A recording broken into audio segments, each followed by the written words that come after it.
So to do this, I'll be using a method called the Tangzhong method. So this is about quarter cup of flour.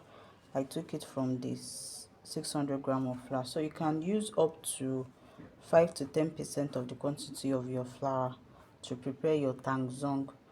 But this is 5% of the 600 gram, which is about quarter cup. So this is how you are going to measure it. The quarter cup of flour that is heaped, so you can see how we are going to measure. So this is the quantity of flour we are going to be using.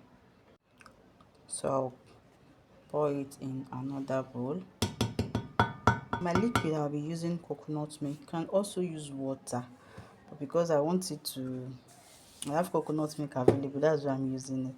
So this is 150 gram, which is the same thing as 150 ml of water. So your quantity of flour is times 5 your quantity of water. So our flour is 30 gram, so the water will be 150 gram, which is also 150 ml. So we are going to just pour it in.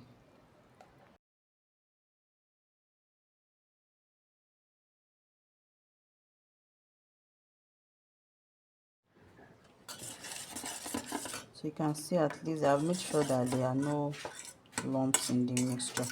So now, so it is on fire already. So you have to keep stirring. You have to keep stirring under low heat, or else it's going to get burnt. But if you have a non-stick pot, it will be more preferable.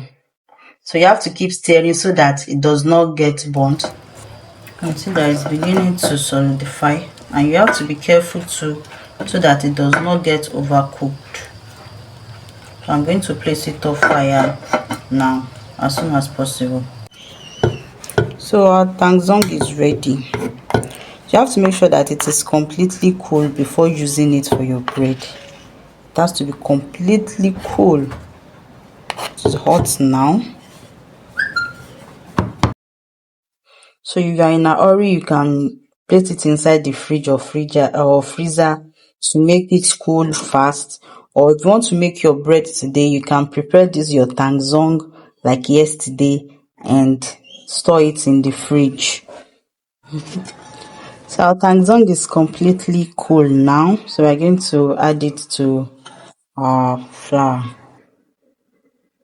I'm going to just use my hand.